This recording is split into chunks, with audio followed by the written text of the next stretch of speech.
But I'm just going to go ahead and get started. Welcome everyone who's joined us. For anyone who doesn't already know me, I'm Susie Sanchez, the co-chair of the Small Practice Network. Kyle Barker, the other co-chair, can't be here today, but we hope to be back in person at the BSA for our next meeting. I think we mentioned this at our last meeting that we did a survey, and it seemed like most people wanted this kind of hybrid approach where we'll do some in person, some on Zoom, depending on the topic or the panels. So today I've invited Mike Goorevich to the group to share his work and process and some insight on running a small design-focused studio. He's been a sole practitioner for much of his practice until recently, I think, but he can tell us more about that. He's based in Nashville by way of Buffalo, Cleveland, Rome, Toronto, and the GSD, which is how I met Mike almost 20 years ago. His work focuses on bespoke modern homes, and he's an amazing designer, very skillful with detailing and materials, the things he does with light and shadow, scale, proportion, complexity, and simplicity are really amazing. He creates these really beautiful spaces that are also practical, and his clients love him. And I have a feeling they'd probably be architect you most go have beer with. They laud him for honoring the history of the site and the existing context, and while creating something new and totally exciting. So let me turn it over to Mike. Hi, everybody. Hi, Anne. It is so cool to see my butt mate on on Zoom. Like I wanted to make sure. Yes. How have you been? Good, good. In Boston. Cool. Well, hi, everybody. Thanks for tuning in. I am going to apologize ahead of time. Susie asked me to do this. I have never done this before, so hopefully this won't be boring, but we'll give it a go. I showed her my slide presentation beforehand. I got a lot of slides. I thought I'd move at a pretty fast clip, so we'll see how it goes. And I was hoping, so from my end, you'll see I called this, Is the Grass Really Greener?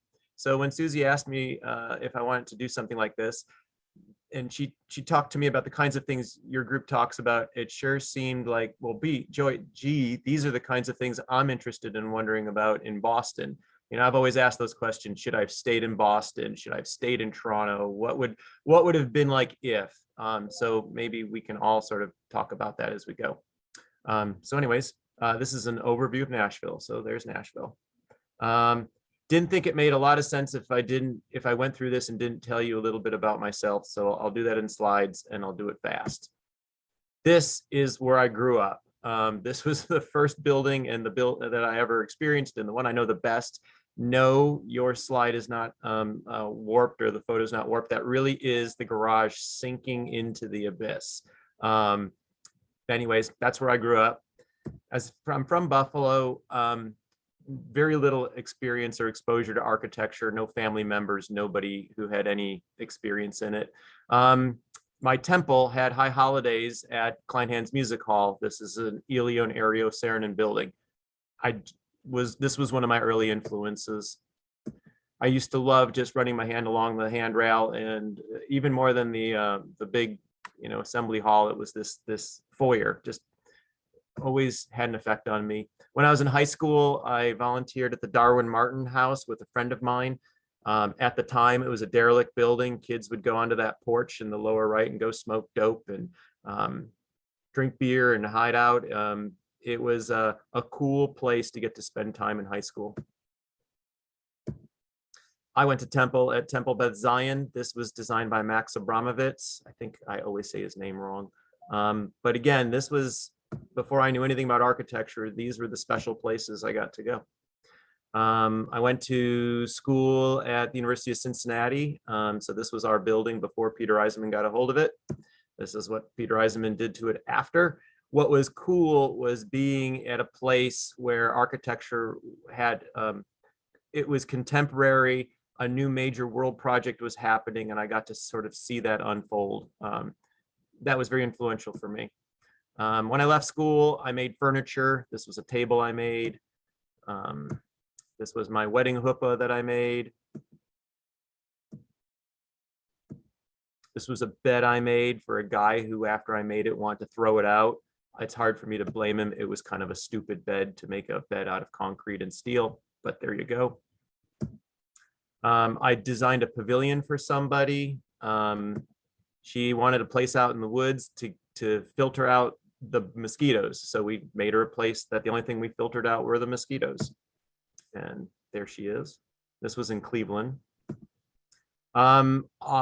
My furniture work got me to the American Academy in Rome. So I won a Rome Prize. And while I was there, I looked at ruins and trying to interpret what I could learn from ruins, but reinterpret it using wood.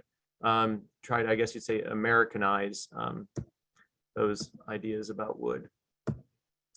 Then I went to the GSD, which is where I met Susie. This is actually a project that we did together.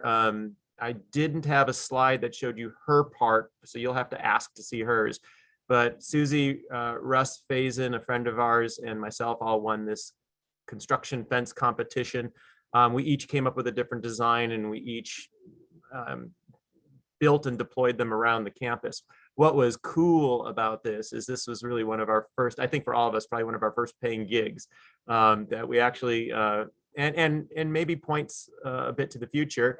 They asked us, yeah, you guys can build this and, for free. And we're like, well, can we get built? Can we build it and get paid for it? And they did. So that was how we spent our summer. These were some more pictures. Then well, at the end of school, my wife and I had our first child. I moved back to Buffalo. I went to work for Canon Design. I built a model of this crazy cathedral that was built in Florida for this new campus. I had to go on the internet and dig deep to find this picture. Canon Design doesn't even put it on their website. You can't even search for it. That's how much they think of it. So I put this in here to show sometimes, you go one step backwards too before taking 2 steps forward. Then I went to Toronto and I worked for Shim Sutcliffe for 4 years. I got to work on the Craven Road studio. I worked on the Integral House. I worked on the house on Hurricane Lake. And while I was finishing up in Toronto, I did a house here in Nashville for my brother-in-law. It was an addition. These were some slides of it. And that went well. And I ended up moving down here without really intending to move to Nashville. One of the architects who saw the project, he and I got to talking. He was offering me a job, a guy named Manuel Zeitlin. It seemed like my wife and I were down here within 3 months of talking about it with him. I got a job, she got a job, we came down. It ended up being the day we arrived, the first recession hit that I was a part of as an adult.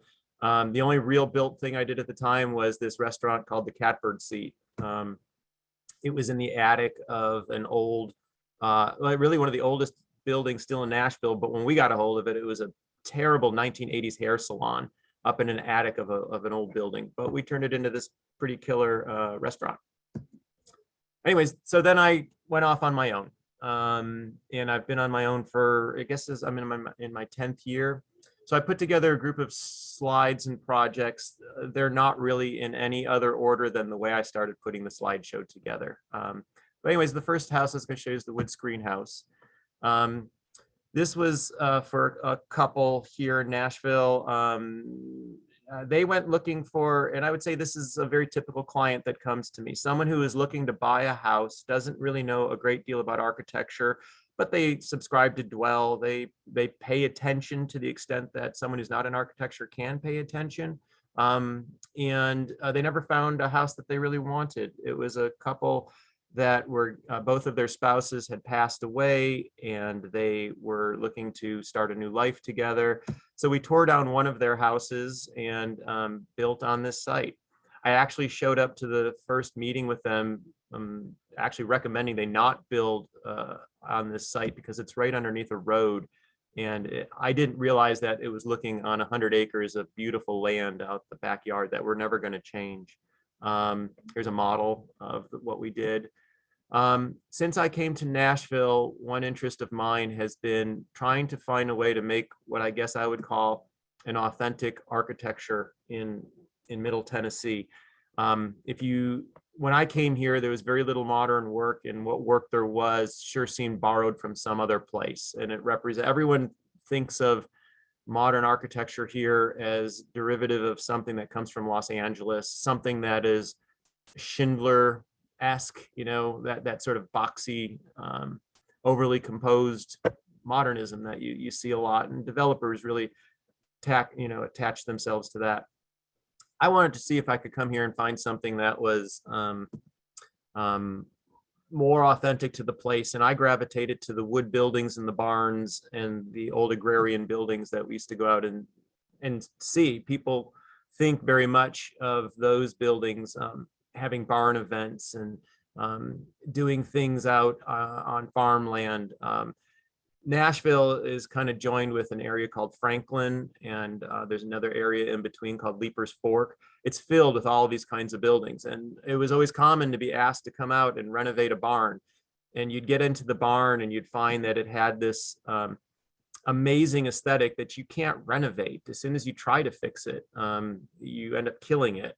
And these projects were always hard, but it always seemed like they were the spirit of the place. You're going to see in the next couple of projects these wood buildings that all came about because I actually started using a wood called Kebony. I don't know if any of you are familiar with it, but it's a modified pine product. It started in in New Zealand. The manufacturing and the plant is really right now in Norway. They're building a plant here in North America, but it's a naturally modified product.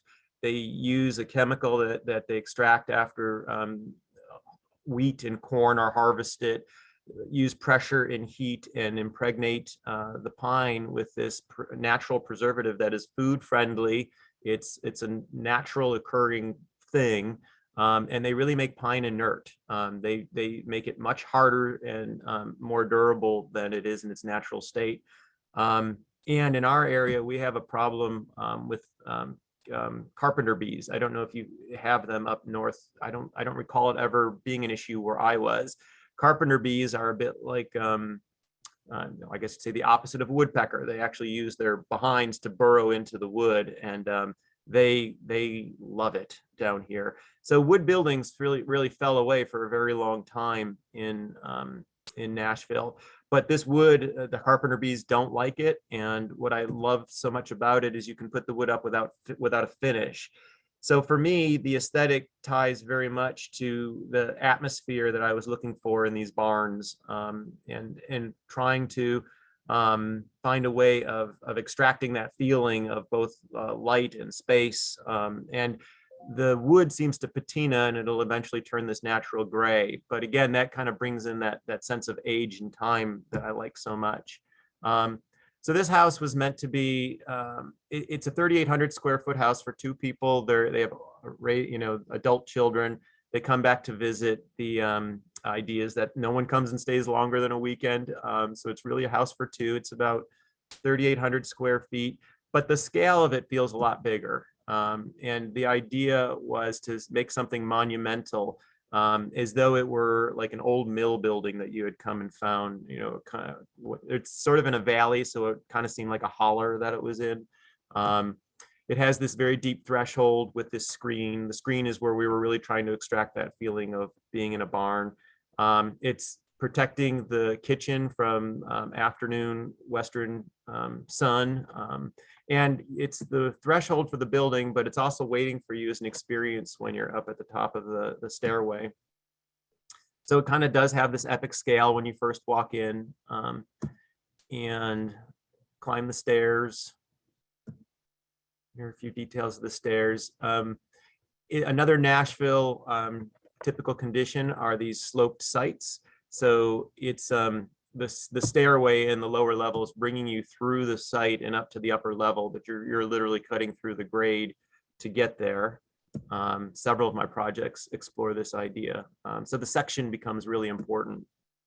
I use the slats for so many different things. I found, I describe them as cheap architecture. In the case of the slats you're looking at in front of you, it's the return air grill for the house, or the return air register. We changed the filters back at the units, so it allows you to get rid of some of that hardware that you typically see. I use slats for speaker covers, AV closets, supply and return air, actual screens. So some of these buildings, what I like is they get a continuity through them, but I'm actually using it to help me solve problems through the house. And it's frankly pretty inexpensive to do. Great thing about these screens is what they can do with light effects. This is the afternoon sun in the autumn coming through the screen. In this case, it's the one screen casting light onto the other. The second screen is hiding an office entrance for the client. There's the office entrance. They work from home. They wanted the office at the front of the house, but they wanted the ability to sneak in and out. And we can talk about this later, but this was a great example of a project that started off going really wrong. My first meeting with them and my first proposal, they hated what I showed them. And I really thought I had knocked it out of the park. What I found was I just wasn't really listening to them closely enough.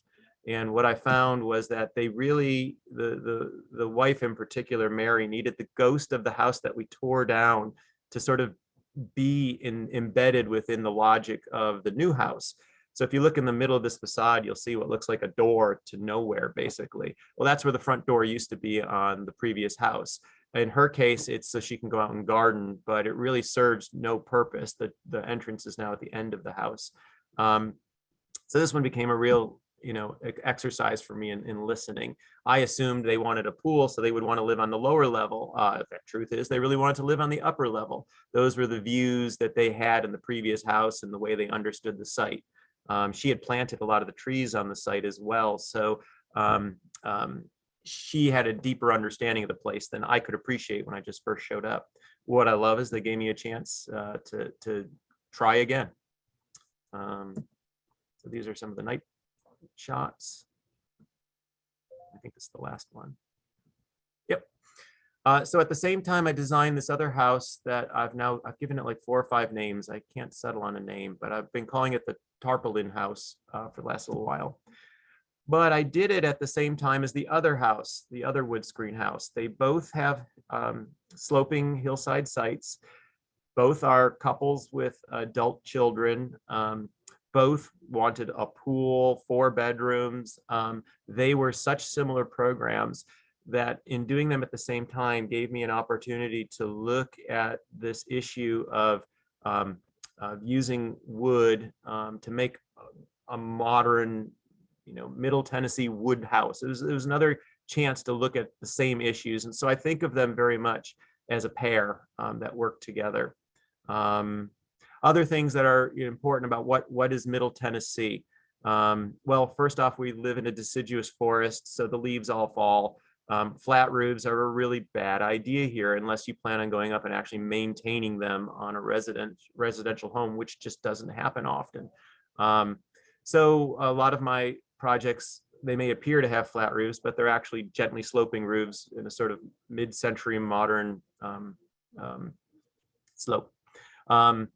Porches and porch culture are very important here. So you'll see that the reason this is called the Tarpaulin house has to do very much, not just with this front porch that you can see here, but the rear porch. And the sloping site that I had mentioned is another thing that makes sense here. Wood and those original wood buildings and the barn ambience or atmosphere. So all of these things tied together are starting to lead me towards what I would call a Middle Tennessee architecture. This one's also embedded in the hillside, so it appears as a 2-story building at the front and a 1-story building on the back, which is the opposite of the previous house that you saw. Here's a section. There was an existing stone wall that was on the site, and there was a previous building. The previous building was really close to the stone wall. We took down the old house and moved it a little bit away from that wall, enough to make this terrace and a pool. Another thing that you'll see about the section was being able to see through the house from the back to the front. This house has a view of downtown, and we wanted to take as much advantage of that as we could. So you see it from in the house, but you see it from beyond the house in the back as well. Here was an example of, this is just a close-up of the facade, seeing the screen and the brickwork behind, trying to make this feel like it had real depth. So I would say another characteristic of Nashville is there's no school of architecture here. And I've thought about this a lot since I've been here. Every other city that I've lived in has had a school of architecture or some culture of architecture. Nashville's never had one. And I think that schools have a gravity to them that we might not really appreciate until you go somewhere where they don't. If there's no culture of architecture and architects don't stay, it also means there's no culture of architecture on the patron side of things. People they're not used to hiring architects or even asking for architecture and knowing what that means. What I think is important then as an architect is, I'm sort of doing two things at the same time. One is I'm responding to the client in the brief and trying to exceed their expectations with a dream house. But at the same time, I'm also trying to explore what I think are architectural issues.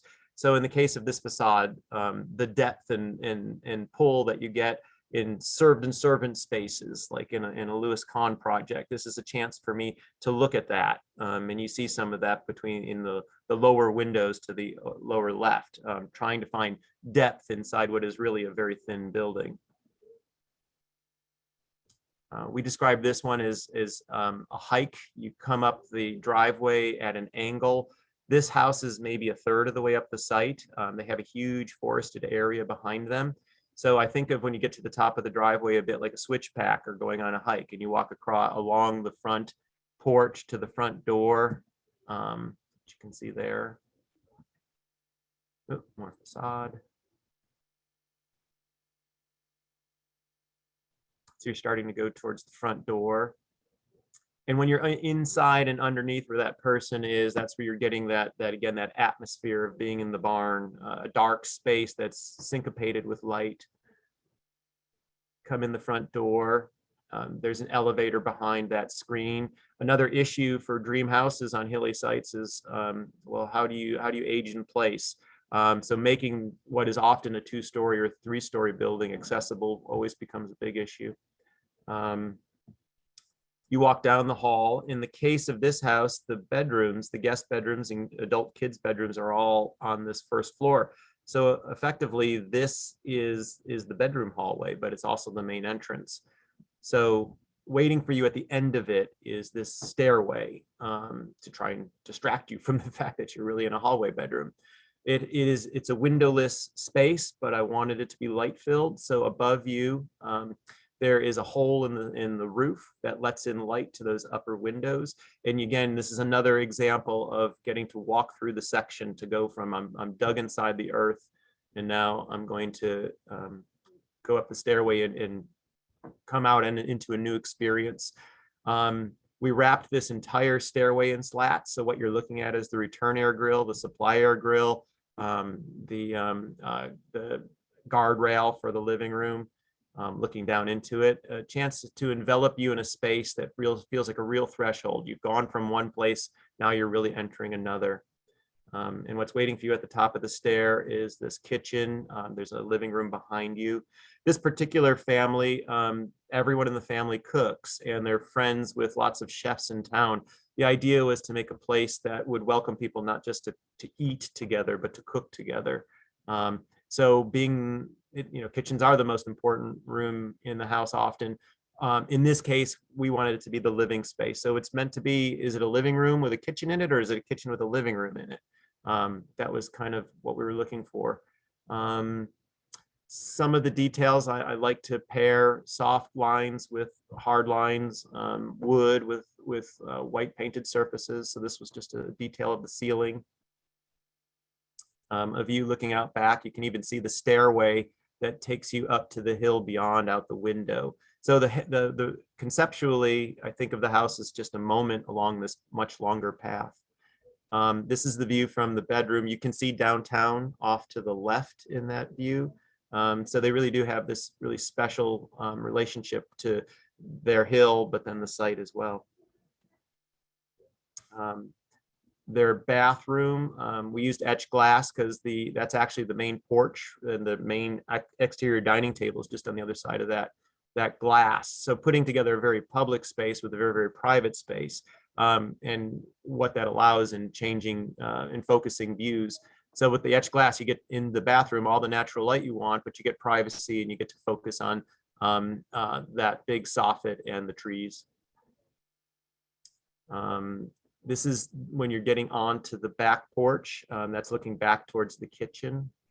That's looking back at that bathroom that we were just talking about. This is, well, you can see the site now with a big porch and the relationship to the stone wall, and then continuing up the hill. And this is this is why we call it the tentish house. It's sort of a big wooden tent on the back of the house. This was again, if porches are so important here, it just so happens no one plays an instrument in this house, but really most of the houses I go in, someone is playing guitar or drums or something and playing music on porches. It really, it sounds very Nashville, but it's a real thing here.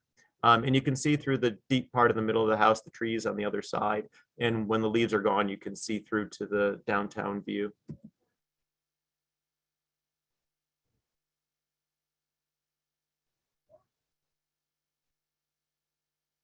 And that's that house. Susie, am I doing this well? Is this the right cadence and so on? I'm ready to move to Nashville and hire you to design my house. I think you're doing a good job. I'd love to come to Boston. So we'll see. The grass is greener. So this is one of the first ones I did when I went out on my own. I call it the Gable House for obvious reasons.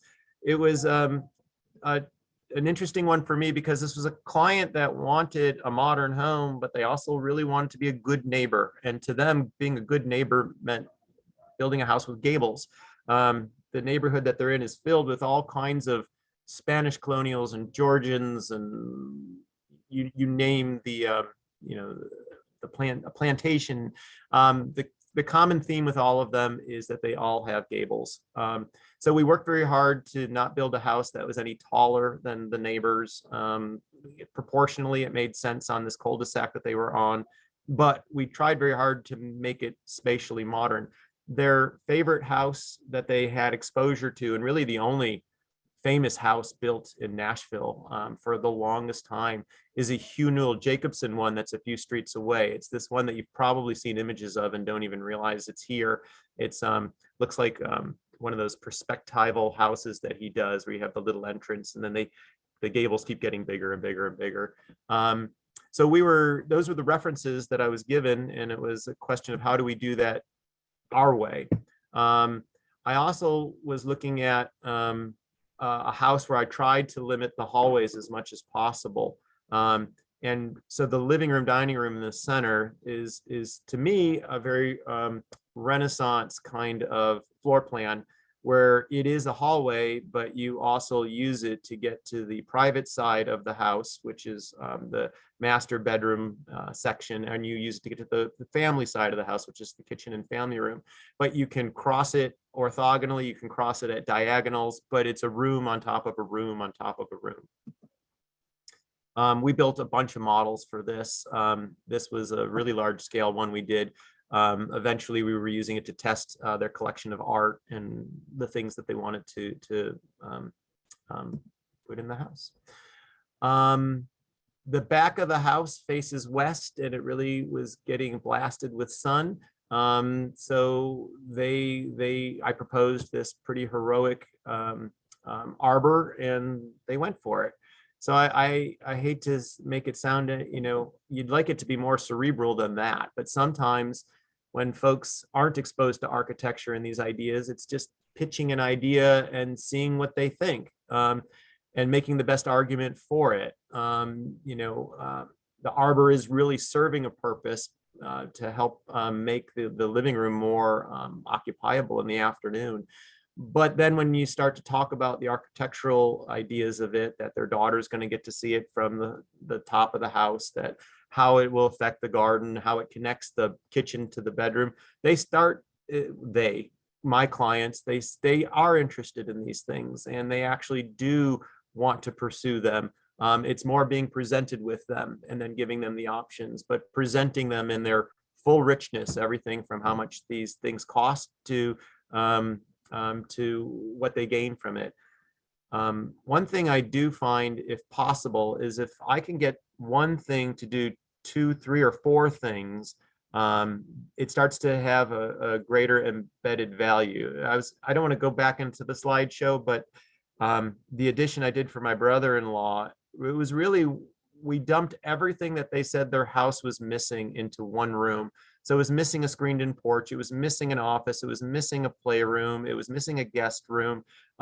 If we could do all of those things in one space, well, then can't we put perhaps more money into a smaller footprint and get more architecture out of it? And I'm finding that my clients agree with that and do go for that. Let's see. One thing that was great here, collaboration, the landscape architect, it was their idea to, a guy named Clay Tribute, to put the sitting terrace out in the middle of the yard, which I loved because it gave an umbilical cord to the whole site. And now when you're sitting at the porch, you take in the house as much as the garden, where originally I had it up against the house. Might not sound like a big deal to you, but I was at this time working alone, and I actually started working in a garden shed in one of my neighbors' houses. Eventually grew out of the shed, but I was working alone, and so collaborating. I found I put a premium on it, and who were my collaborators? They were the consultants, the clients, and the contractors. So I really did welcome everybody's opinion, and I sought it out. So I guess it's been a fine, not a fine line. It's been a balance between knowing when to lead and knowing when to listen. And I think that's another part of sort of being on your own and having a small business or a small studio. I also love the idea, this is one of my favorite pictures of the project, because I felt like this is where I really got to explore traditional forms and modern space together. I had convinced myself this was like looking at an early Asplund, or Leverance project, where you are building something modern inside of something that is really traditional. And what can you do with that? And when I bought into that idea for myself, I really loved thinking about how to design this house. This is the family room. It's dug into the ground. And it has these repeating gables and the public spaces that are all at the bottom with these 3 little pavilions. The house kind of has a grain to it. It feels very different from one end as it does to the other because it's kind of telescoping. This was the arbor. We were using southern cypress at the time. I've stopped using it because it is a very soft wood and the carpenter bees do like it. So this house is really well maintained, but this is before I knew about modified products like that. This is up in the living room, dining room. You can see where the ceiling meets the wall. There's a little reveal there. To me, this is one of those examples of one thing doing 2 things. I wanted to make the ceiling feel like it was floating. It felt like that reveal was really going to help it, where the ceiling didn't meet the wall. But to go through the expense of that just for an architectural moment just sort of seems superfluous and stupid. So we put a return air vent up there. So in a double height space like this, instead of letting the moist hot air all collect at the top, it continues to circulate and go through the system. So it sort of serves the purpose of a ceiling fan, but it's kind of invisible. The stairway. Another thing that I have a lot of in my projects is built-in millwork. There are some fantastic millworkers here in Nashville, and I've come to find, again, it's sort of serving multiple purposes. One of the complaints about modern spaces is that there's never enough storage. I found that if you make walls out of millwork, not only can you solve that problem, but your clients buy into it really, really easily because they see instantly the function that they're getting from it. So now I have, what do you want to call it? An intelligent wall, or a wall that has texture, the ability to have more muscle than just a drywall wall. Especially in a building that's framed out of wood, where you always have baseboards and those things that get in the way of trying to make pretend that we're building concrete buildings and we live in Europe. Millwork walls have that ability to meet both ceilings and walls or floors in richer ways, I think. So that's been something I've been taking a lot of advantage of.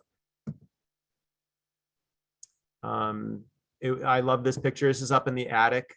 Great thing about attics is, while you can have spaces that are, again, very traditional, you also have those opportunities to make these sort of origami kind of spaces. So embedded within the DNA of this very traditional house are these very modernish spaces. The grill gave us an opportunity for a little invention. It's in the middle of that yard, and you can see the dining room table. The clients didn't want to see the grill from the dining room table, but the kitchen is sort of right there. So we made this lift screen so that we can hide it when we want to hide it, but we can open it up. So it ends up becoming a feature. Turning problems into features also seems to be something that my clients really gravitate towards. Oops. So that's the other end from the kitchen looking towards the bedroom. Everything in the kitchen opens and moves. I have designed a lot of kitchens now, and I really like doing it. It's the point when you really get into the minutia with your client, and you can test it. We are designing these now. We're using virtual reality, which is brand new for us, but it allows us to get really deep into cabinetry, which has been fun. There's the family. It was important to see both the backyard and the front yard from the sink. So even though it's embedded in the middle of the house, you really can stand at that sink where Jacob is. He's now in college. So this is not a new project, but you can see the kids coming and going from the front yard, and you can see your guests in the backyard.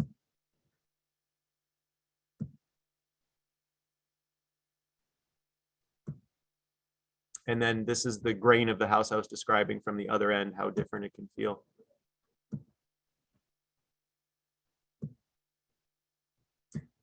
So I was lucky enough that one of my clients was related to someone who came and saw one of the houses I did here in Nashville, and he asked me to renovate a house in Malibu. He actually asked me to design a new house in Malibu. He bought a site, we designed it, and then we realized this is going to cost a lot of money. And he decided to sell that land and bought another house in Malibu that we renovated. So this is from his site. This is the view of the Pacific that he has. He's actually pretty far away from the ocean. So what he had asked for, we renovated the house, but that wasn't really the architectural project. That was more make it more occupiable for them and satisfy their brief. The real project, to me anyways, was the terrace and pool that he had asked for. And we were using those as a chance to frame the ocean. An architect in Nashville is not often going to get a chance to design something by the ocean. So this wasn't one that I was going to let go by casually. This is my one shot, or we're going to go for it. So there's the house in the middle. We really did focus on everything out and around the house. It's got a big heroic arbor, and I'll show you in a second. So here's the plan. This one's actually interesting. The reason this opportunity ever happened in the first place is because the guy who sold the land to my property had frauded my client by changing his site plan. He actually moved the house on his site survey 30 feet closer to the driveway to make it look like there was more room for a pool and a terrace on the back slope facing the ocean than there really was. So once I got a hold of the documents and I went out and visited the site, I'm like, wait a minute, this doesn't seem to make, like, there seems to be more space on the drawing than in reality. And I found that what he had changed was the length of the driveway on the other side of the house. So my client goes into litigation with this guy, and in the meantime, he's stuck with this house. So he asks us to go ahead and design it. Malibu has a strict code ordinance where you cannot build on their steep slope. But it just so happened at the end of this boardwalk, I guess it's the boardwalk either way, looking all the way to the left of that rectangle, There was a flat area already existing where some previous construction had happened. So I asked, could we jump over the slope and land some columns, some structure on that flat area? And they're like, well, yeah, of course. So suddenly it's like, okay, this problem for my client becomes an opportunity for us. Suddenly I'm proposing a boardwalk out towards the Pacific, and then there's just enough room to have the pool run across the driveway. So you can see it here. We actually then occupied the underside of the boardwalk too, so that it became a place for the kids to hang out. So this is the section. And this was how we framed it. So you have this variety of spaces. It was a great opportunity to really use an infinity edge pool, because it really did end in the ocean, and became very atmospheric. We went around, we spent a couple of months going around looking at references in LA. We went to some Craig Elwood homes, we went to some Lautner homes, and what we were looking for was something that kind of felt like it had the bravado of a Lautner project, but perhaps was tying itself a bit to the mid-century projects that we were also really loving. I had asked him, why is it why are you coming to me with this? Because there's a million architects in LA who could knock this out of the park for you. His answer to me was, you're gonna come here and look at it more idealistically perhaps than an LA architect. And I actually thought that was an interesting answer and reason why you might hire an architect, not from a place to go somewhere and do something. In a sense, if you know a place really well, you could know it too well. And I think that really worked out to our advantage here. I didn't know what the limitations were in Malibu. I didn't know how hard it was to get through codes. So none of it meant anything to me. I just knew I wanted to try and go for it and stick to our plan for making this space with great bravado. Had I known what it was going to take to do this, I never would have proposed this in a million years. It was so difficult. It's in the end, this was a $1 million porch. and so, maybe in the scale of Malibu, that doesn't seem like such a large amount of money, but it sure did to me and my client. I was very lucky that I had a builder and a structural engineer who really knew how to address a site like this. And in fact, I think it's funny, the structural engineer, I don't think he ever believed we were really going to build this. So I think he was going along with it, for the fee and for the fun. And then suddenly we're like, okay, let's put together a permit set. And he's like, really? So it was a fun project, but it was challenging.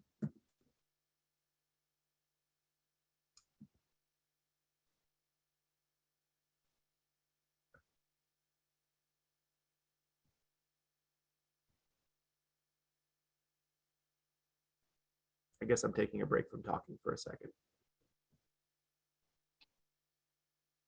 The wood we were using here was eastern cedar that came from Alaska. And it's a beautiful piece of wood. And it really is a very long lasting natural, starts off as this bright yellow, but then eventually turns silver gray wood. It's very much what they use in Japan for temples, but they have their supply of it there, and we have ours in Alaska. Again, a recommendation from the contractor. I wouldn't have known anything about it.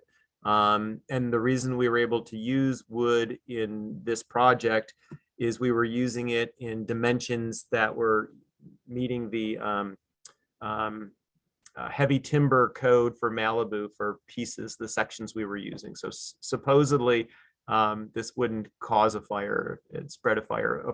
Of course, that's ridiculous. The whole thing would burn up like crazy. And when the Malibu fires happened, they did come within a quarter mile of this site, but did not get here.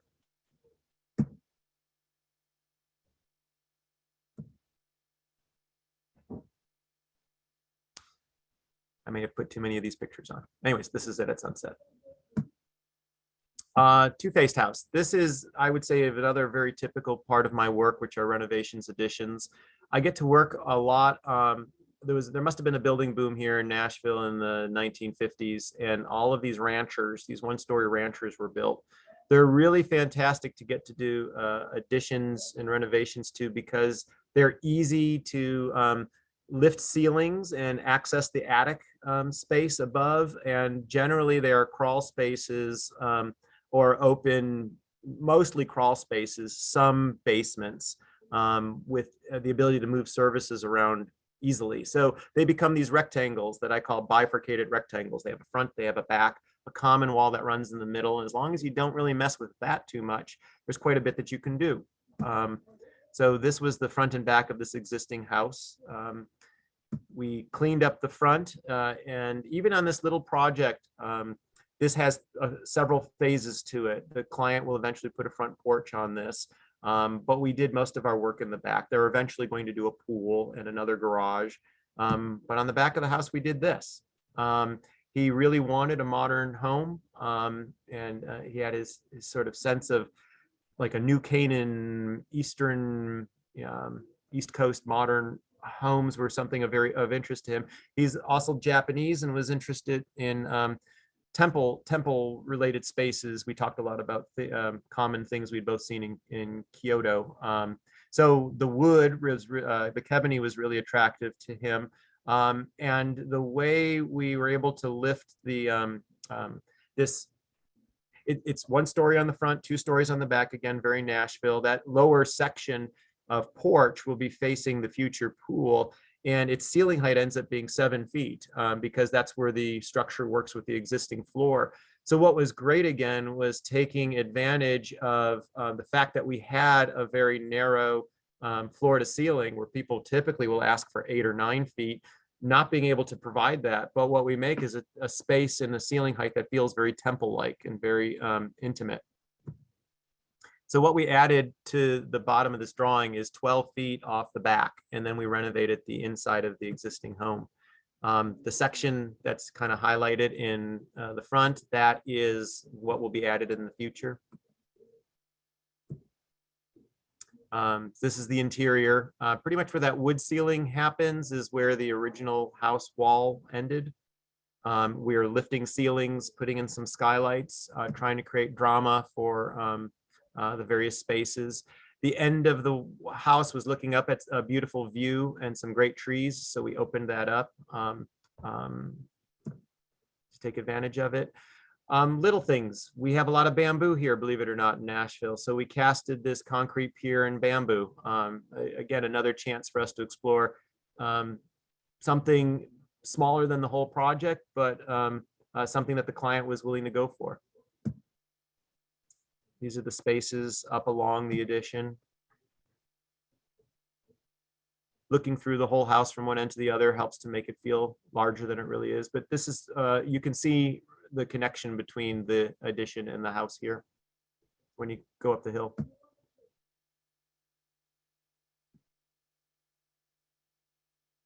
This is that short porch I was telling you about.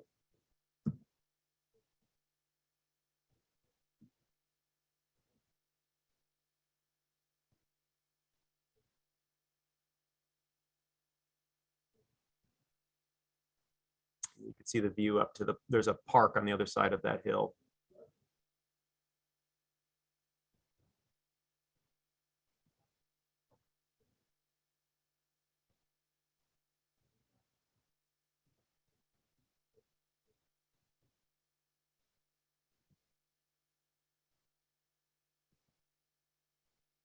Yeah, I guess I put a lot of slides in.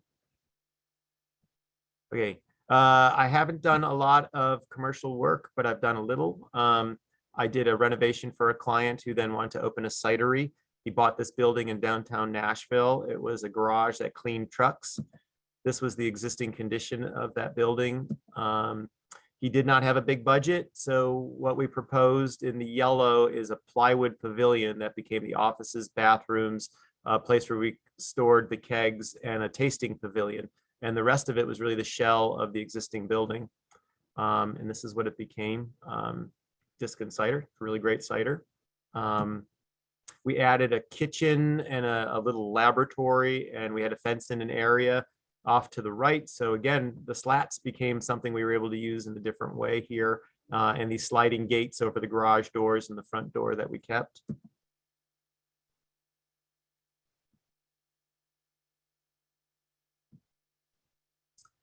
We built models of this as well. This was an enlarged model of the tasting room pavilion. We tried to do something with the common tables where they could put them together into different arrangements. So this was a diagram we did where showing all the different configurations for the tables.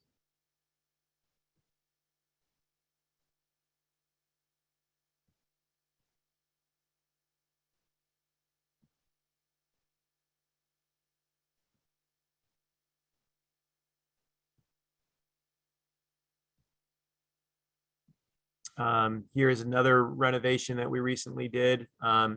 It's one of the only mid-century homes that was in this neighborhood, and I actually made the one recommendation: if you could just do one thing to this house, just give it a new hat and take away the Denny's asphalt shingle top. I was really hired just to do a cabinet for this house, but we ended up renovating the whole house. So we gave it a new hat and tried. One of my pet peeves or mantras, whatever you want to call it, for a renovation addition is to try to make the house a better version of itself, not make it something it wasn't or doesn't want to be. So I felt like that was what we focused on with this house, was really trying to bring back the qualities that I think the original architects would have wanted for this mid-century home.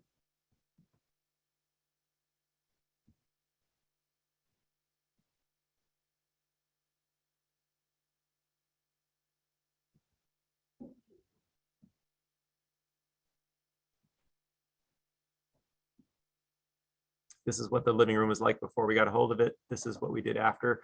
We did subtle things like change the proportions. We made this light shelf around the top where all the lighting goes. I try very hard to keep the ceilings clean if I can. So here we're using reflected light off of the lens, which is the ceiling. They actually inherited a beautiful garden, which was great. Their kitchen.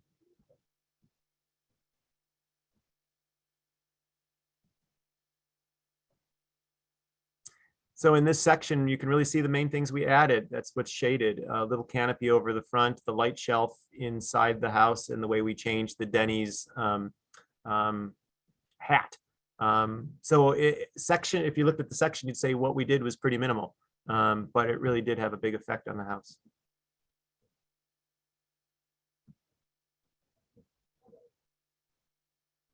A lot of the art that you've been seeing through, it's actually the owners. They have a studio just behind that, where that vinyl is off to the right. And they do self-taught painter and sculptor. And that's been another fun thing to work with. We're a few artists.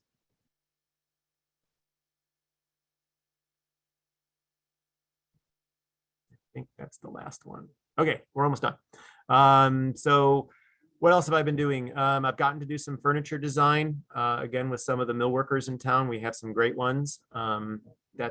Patrick to the lower right, he's the mill worker, me to the upper left. We are starting to, with Jack, I have one employee now, so I was alone for the last 8 years, and Jack's been with me just over a year. We're starting to do more rendering, which I didn't do. I build models, I draw, I work in Revit. But Jack's brought another dimension to it. And when we do it, let's have fun with it. So this is us having a dialogue with Anish Kapoor. If Anish Kapoor came and put a sculpture in with our stair, why not? So actually the stair got built, and we're still waiting for Anish Kapoor to come and do their part.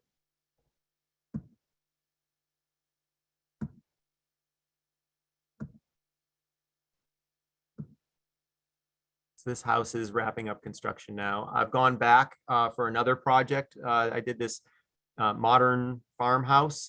It was for one owner. A new owner bought it, and they asked us to come and give it a new facade, which was really fun to get to go back to a previous project I'd work on and get to do it better. And I think we did it better. So this was using Kebony and another wood called Akoya. The Kebony is dark, is the stained charcoal wood, and the Akoya is the blonde, the yellow blonde wood. We got to do a bathroom over that I was really glad to get to work on again. I designed a pavilion for a temple here in town. These were renderings again that Jack was able to help with. It was basically cladding this pavilion with horseshoes. It's a Jewish congregation, and they wanted to honor a patron, a woman who was a big philanthropist for children's therapy and horse riding. So we were trying to bring that to the project. If you put 3 horseshoes together, you make a pedal. Put 3 pedals together, you can make Stars of David. And then they make a screen. We had recently been asked to do a film studio for a client, so we're working on this right now. We're not sure of the future of it, but this is actually a renovation of an existing building and then adding a second building. The client was interested in things that they are experiencing and seeing in Mexico and Mexico City. So we brought some of what we're seeing there, their idea of brick and brick screens. Nashville also has a culture of brick buildings. It was the response to this. Our climate here is really harsh because we get real winter, but we get really humid summers, and brick has been a great answer for that. So this was us trying to bring those two things together. And these are some of the images. This is when we're in Revit. This is how we will start in Revit. Another renovation that's under construction. So this is a very big part of my work. This is a renovation that we're doing. We're starting construction presently. It's attached to a 100-year-old house, and we're making a kitchen. We want to explore these fins made of brick where we're radiusing the ends.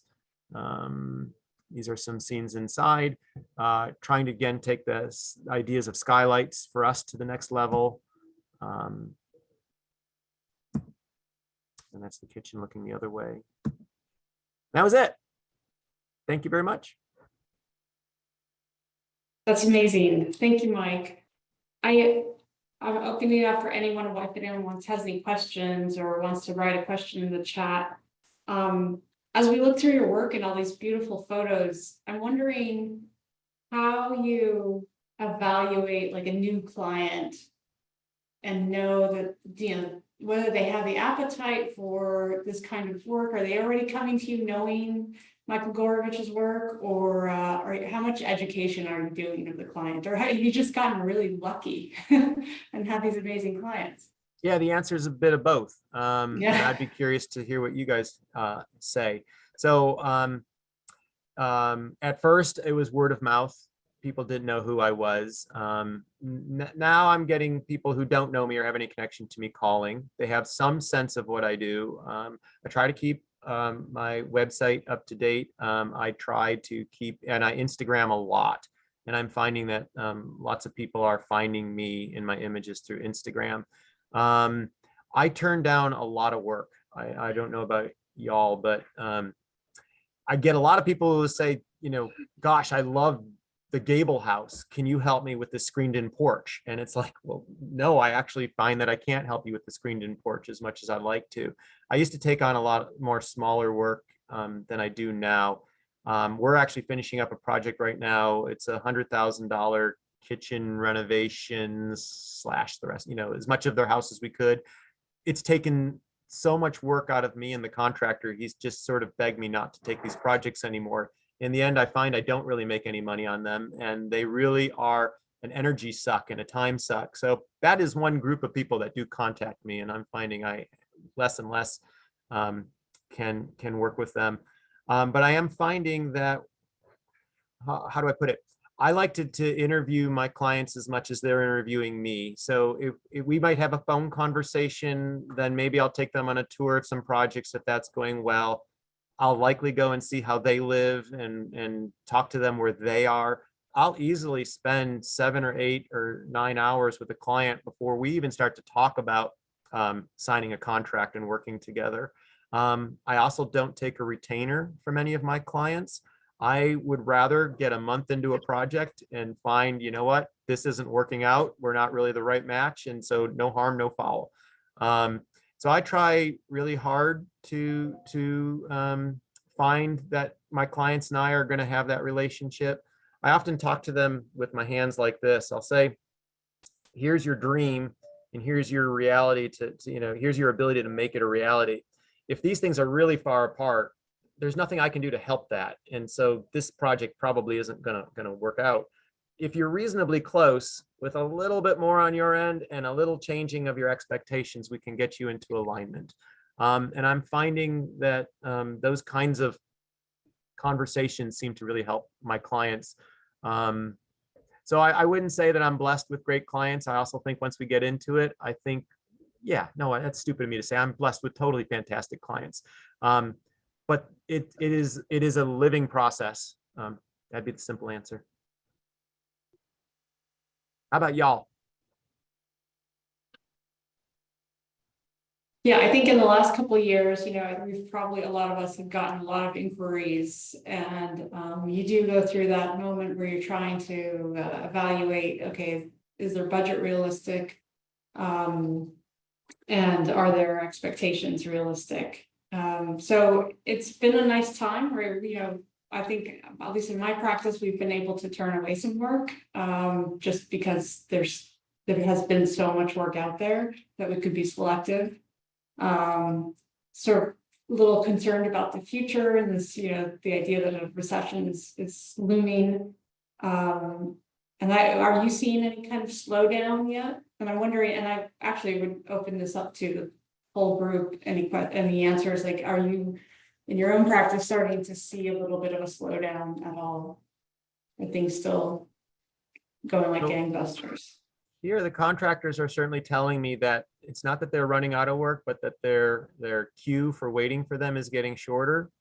For myself, I was going gangbusters for quite a while. And then once that initial threat of recession showed up, I think I had 3 or 4 projects go offline.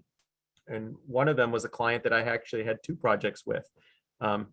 So suddenly I got really nervous around September, and was wondering what is going to happen in the next few months for me.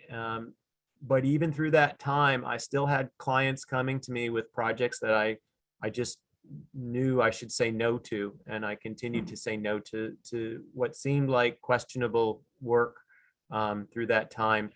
But I now have a few new projects that are going to start up, 2 really good ones, I think 3 actually, and I'm going to go meet with a 4th.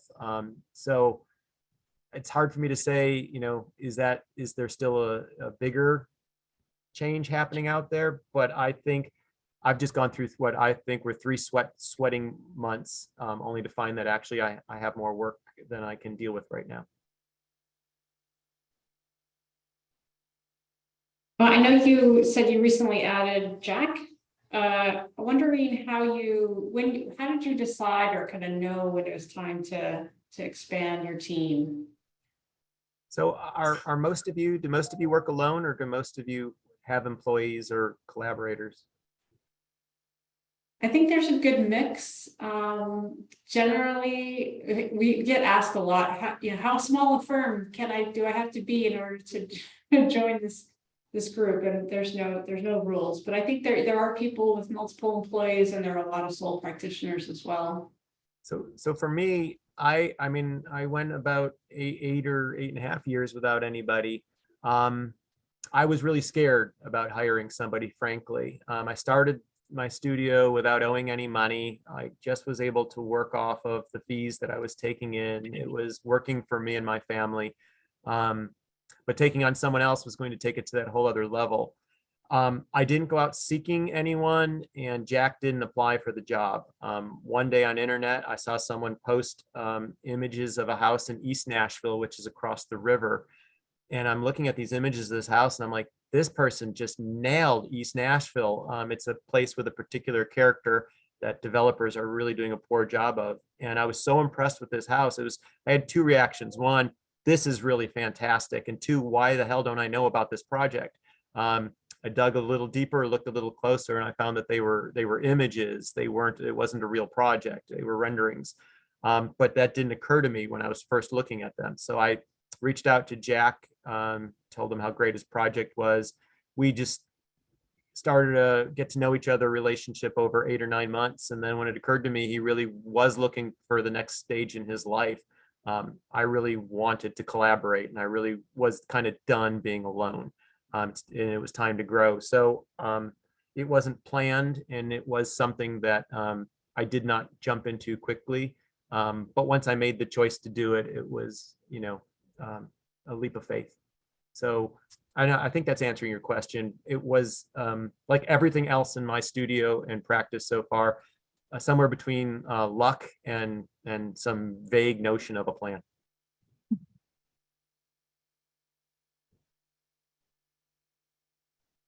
Anyone else want to ask a question?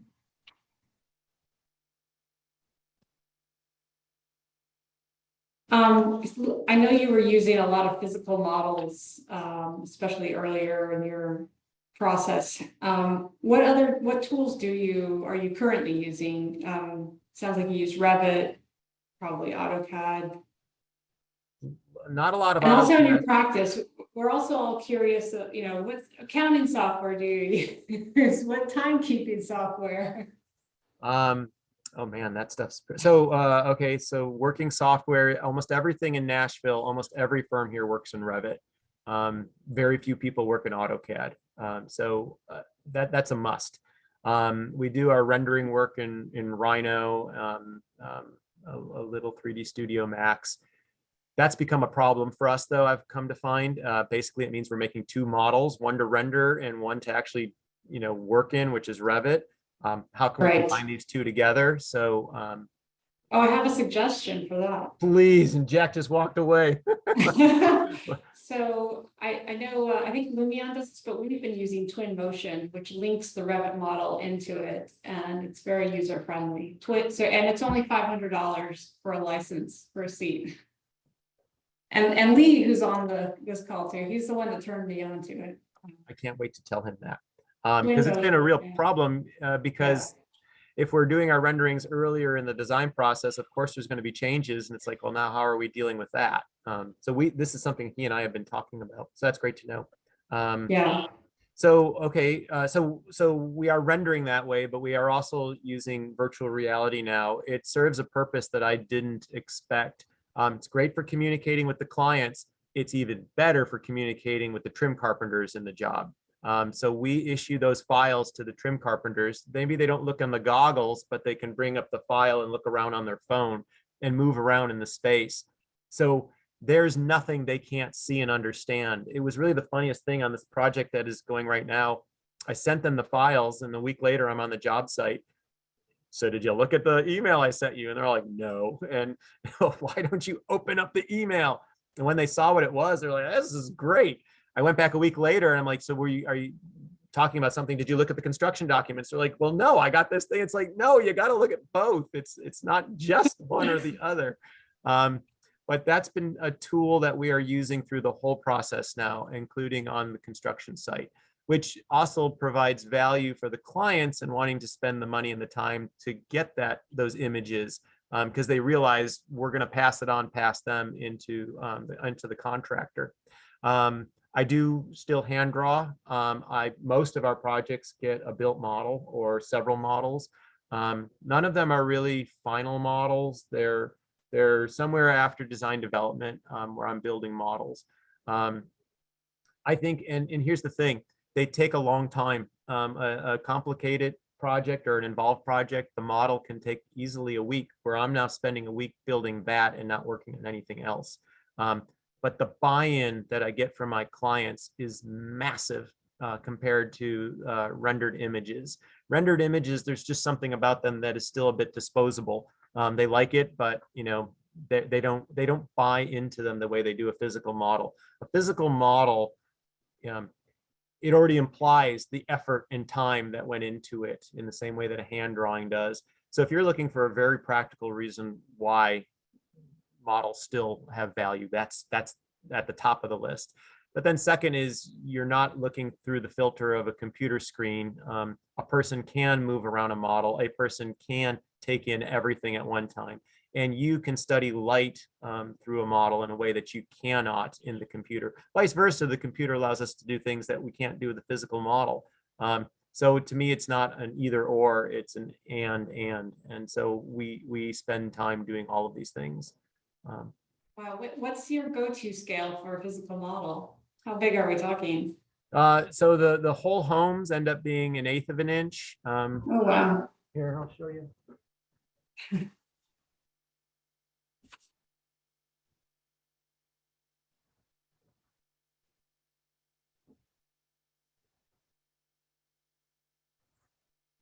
So like this was the first version of the Malibu project that we didn't build. And this was an 1/8 inch scale model. I do these for pretty much every ground up house. So then how do you, so this, so I see that and I think about the time and, you know, time is money, especially in this industry. What, how do And you? addition tend to structure- renovations, addition renovations get quarter scale models. Oh, Okay. sorry. So I was just asking you that you talked about how much that takes a ton of time. How do you tend to structure your fees? Especially for, say, a single family house? Is it a percentage of the construction cost? Are the models extra or? How So do you I go kind about of, it? I bought into this idea early on that if I a la carted my services, people were going to choose not to take on parts of my services because they don't understand the value of any of it until after they've gone through the process. It's at the end that they realize, oh, that's what I got. So I charge a percentage of construction, but I fix my fee after we have a construction level budget from a builder. I want my clients to know, and it's something I talk about at the very beginning, that I'm on the same side of the table with them trying to save money and bring costs down to make this thing real. And I explain to them that the builders that I work with are the same kind of builders.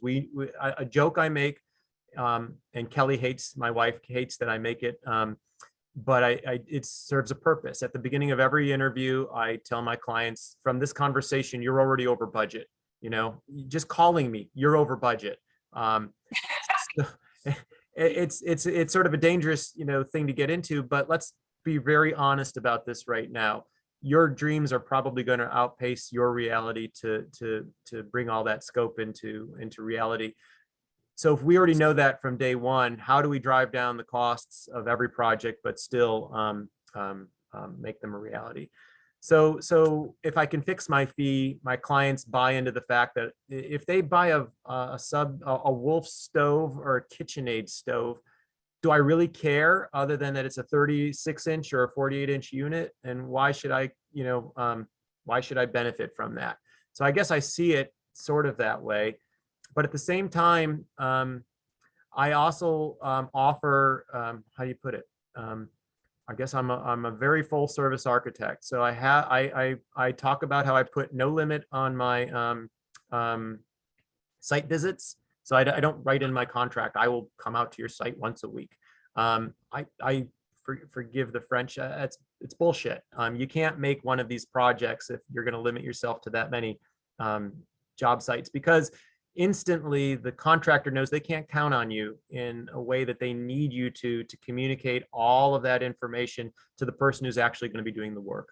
I can't make a set of drawings that detailed, and they can't communicate it to their subtrades themselves because they don't know. So if I make myself always available, then they always know they don't have to come up with these things themselves. They can focus on means and methods, and they will call me. And so if I always answer the phone, if I always return the email, if I'm always available, then they turn to me to take that responsibility, which is what I want them to do. So I think my clients see that as like, well, that's great. I also, when I'm doing all of the millwork and interiors, that interiors is a part of just my services.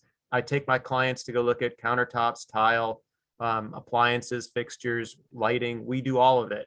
I don't charge extra, and I don't parse that out from architectural services. It's just what I do.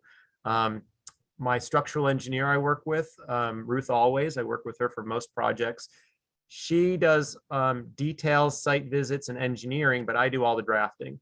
So what I found is I streamlined the process of not having to wait for another consultant to get done with their drawings.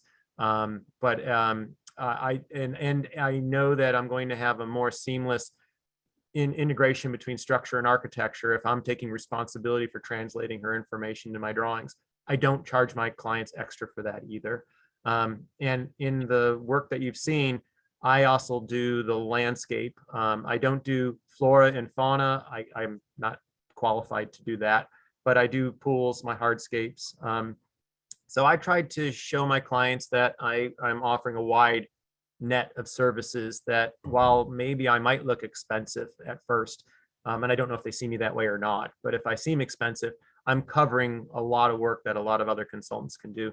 But I'm doing it for a selfish reason. I'm not doing it because I want to parse out my services. I want to make architecture. And to me, if I can have control over those things, then I sort of have a seat at the table. So I would also say I give away a lot of services too.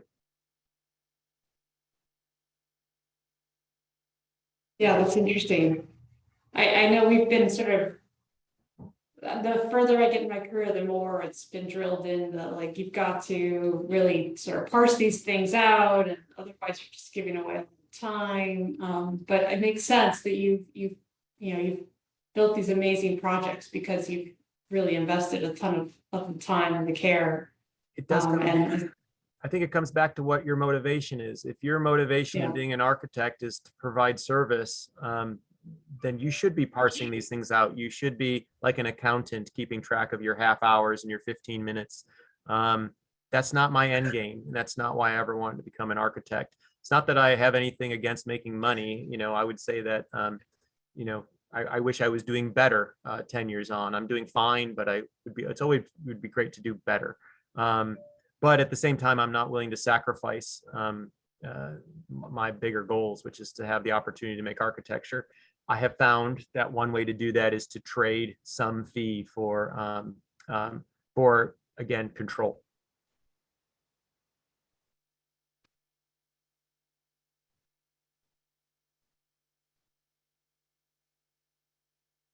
anyone else have any questions? It's been a quiet group.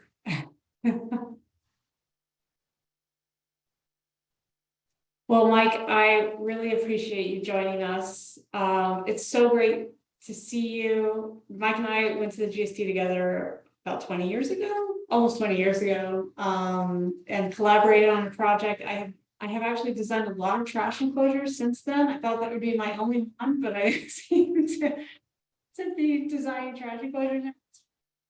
That was a cool summer. And I really enjoy following on Instagram.